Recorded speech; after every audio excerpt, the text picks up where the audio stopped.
get all these stupid caps on.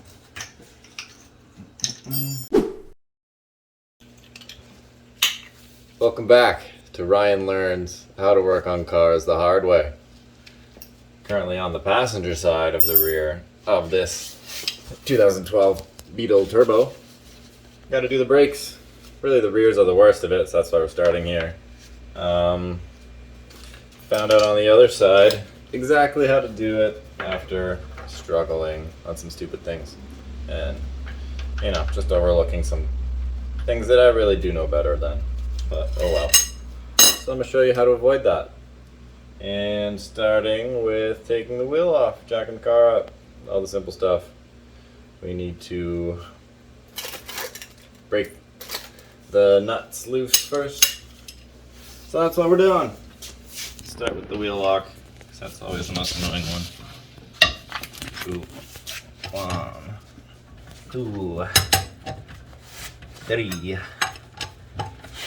4, 5 lug nuts.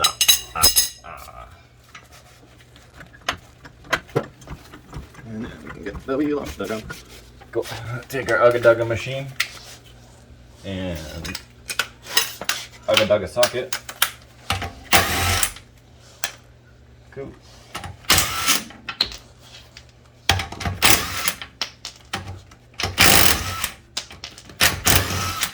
Yeah, NASCAR. Alright. And these always get stuck. Cool. That was a lot more impressive than the other one. So you take your ninja skills and give it a kick. I gotta go to the gym. Come on.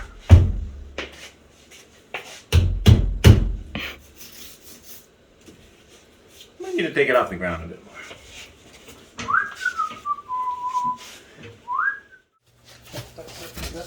Remember the handbrake too. Mm-hmm. Yes. That will come in handy. Right about now. Alright, so now we got this off. We have access to beautiful rustiness.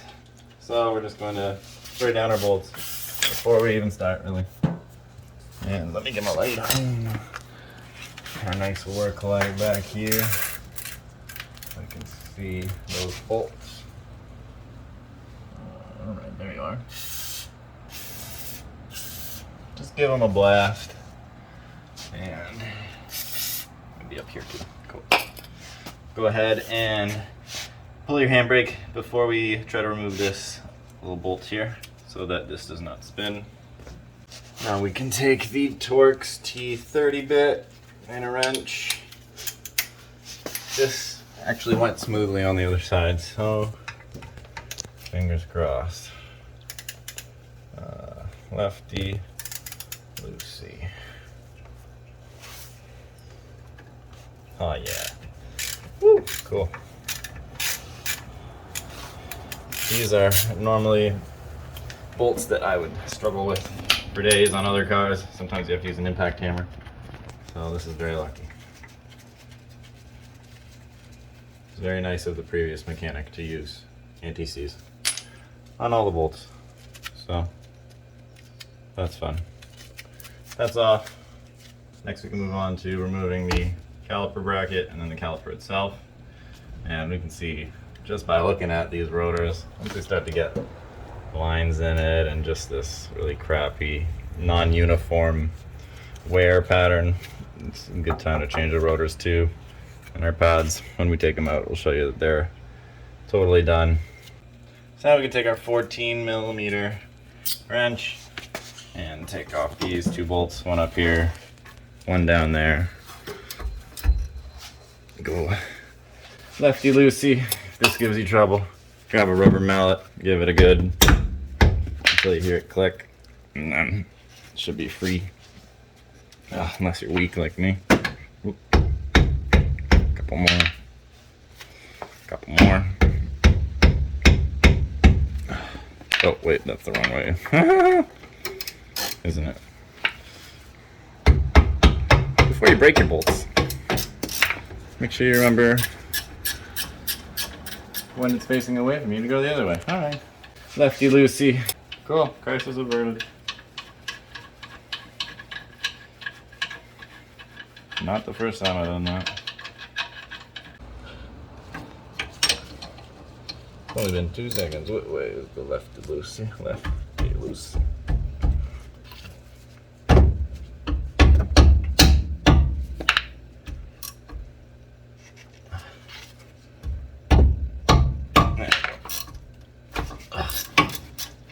Lefty loose.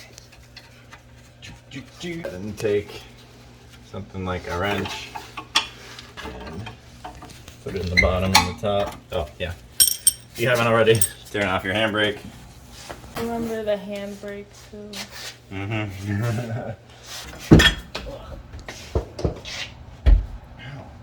Smacking my body up. Goddamn everything. Wedge it in there. Work this off.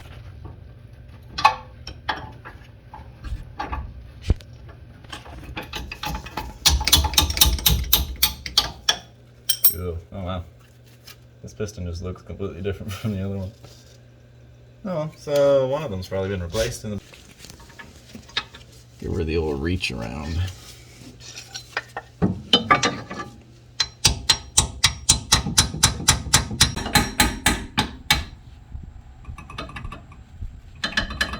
You just don't even play around. Go and grab some propane, or in our case, oh, I forget what you call this stuff, but it burns hotter, so it should work quicker. Let the heat sit on it for like a minute. Oh, yeah. And that's the best feeling when a bolt finally comes loose. Oh. Woo, woo. Oh, jeez, Rick. Oh.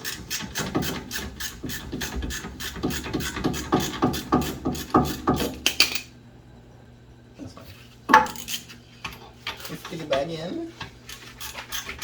Dun, dun, dun, dun, dun. These bolts are long as so it's gonna take a lot of spinning to get this out of here.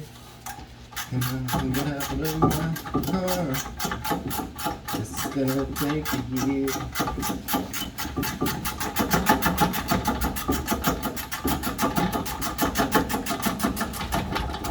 That'd be a good thumbnail.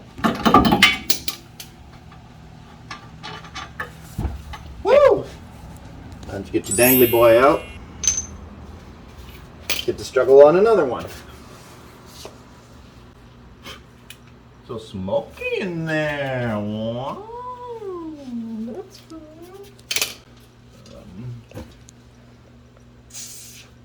Try and clean out the inside of that. Let's see. Fit this bad boy up here. Well, see, on the other side, we didn't have this in the way. So hopefully that doesn't kind of ruin the whole operation. I move this back. Yeah. Okay. So we can line it up, line it up. We'll probably have to try and smack this in place. The side of the Hummer.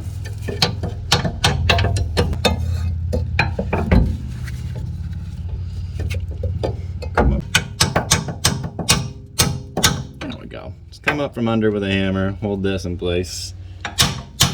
Give it some smacks.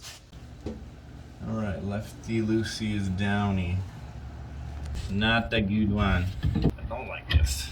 That way, not that way. Push down on there.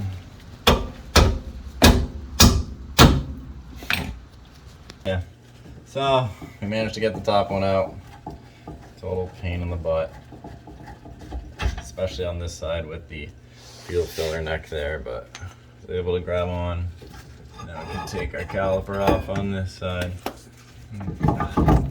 Try and make sure this doesn't hang as much as possible. Keeps pulling on this brake line here. And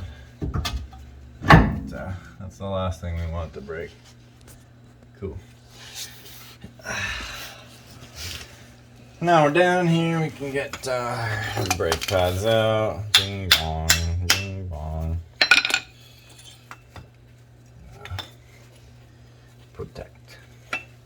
Protect the clips though. This one, not so bad. I think that's the outside one. And then inside one. Yeah, pretty much down to the indicator there. Pretty much smooth. So those definitely needed to be replaced. So on your brakes themselves, right here towards the middle, where there's that little indent, that's your indicator for when you need to change your brakes. Essentially, it's just a little gap through them, and when it becomes flat, you have to replace it. You can see here, this one's just about touching, and the one in the back is non-existent, and that's because your actual piston pushes on the rear one. Only this is a single piston setup, so this gets more force, and usually this one will wear out a lot more than the front one. But yeah, there is no more indicator left there, so that's why we're changing the brakes. And if you compare it to the new one, you can really see just how deep it's supposed to be versus when it needs to be replaced. Woo-wee! Now we're gonna need heat again. Put it on this, because you can see around here it's all kind of rusted to it. So we'll just put some heat to help break it free.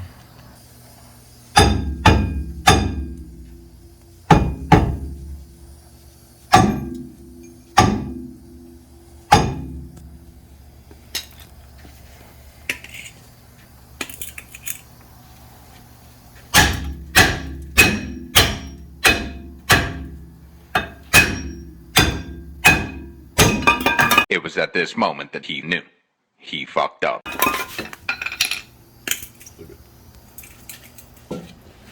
And it came off! Very nice. That was pretty chaotic. Still good. No one died. Alright. Now we can take a brush. Get off some of the loose shit. Clean this up so it has a nice surface. Just put it back on.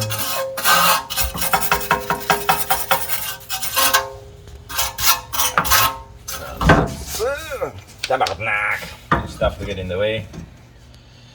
Alright, now that that is done. This side's not nearly as bad as the other, Yeah. rust-wise. This one's cleaner. Now we can put some anti-seize on everything. We'll really slather it on around here, everywhere that it was getting stuck. That looks very nice. Our brand new caliper, fake rotor. We're gonna take this outside, spray it with our brake clean, get rid of the protective coating that comes with it.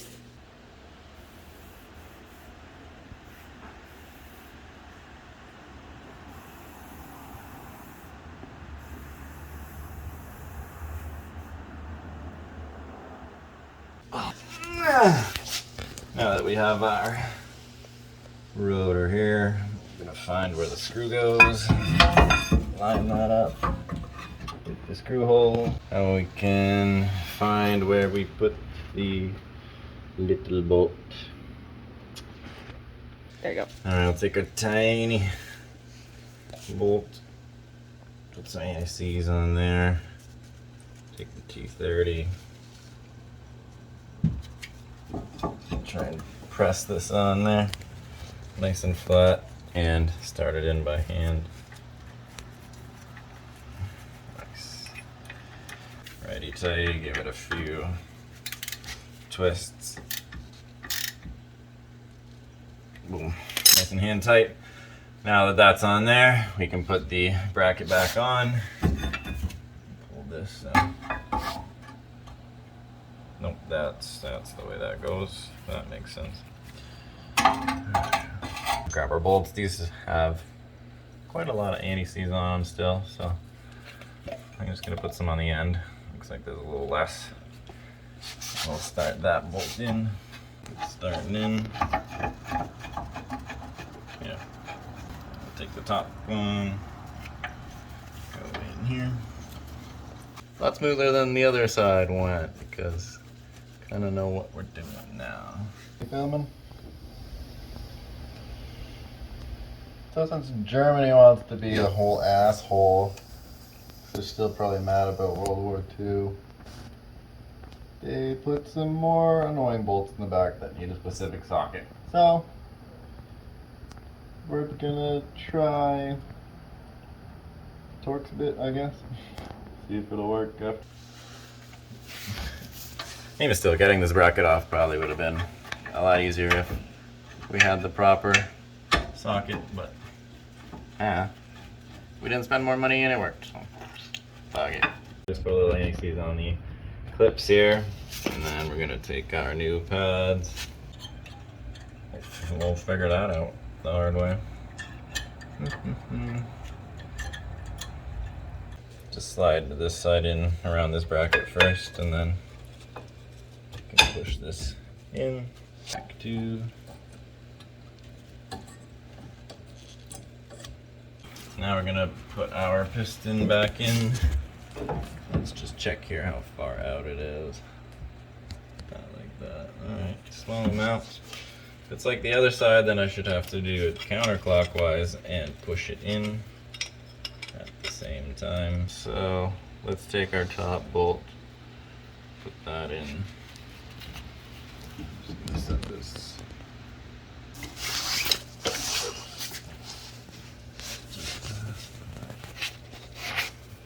With these cars, to put the piston back in, you can just grab yourself these pliers here if you don't have the proper tool for it, and you just push this in, and then you're gonna turn it counterclockwise, which would be like lefty-loosey, but that pushes it in, and then you gotta really push on it while you're doing that. And then you can finally slide the bracket back over your brakes. Alright, so now that's on this side, it's spin it clockwise and push in. The other side was counterclockwise and push in, for whatever reason. Anyway, put some anti-seize on the piston and on the backs of the pads there. And then slide this down, reattach a parking brake handle there. Just need to push this in, and then we can bolt it back up. And we'll have the brakes down on both sides, lower the car, and then probably do the other side tomorrow. But these are the ones that needed to be done the most, so at least we got that done. So we got the caliper bracket back on, everything is seized up, well, anti-seized, we don't want it seizing, and looks good to go.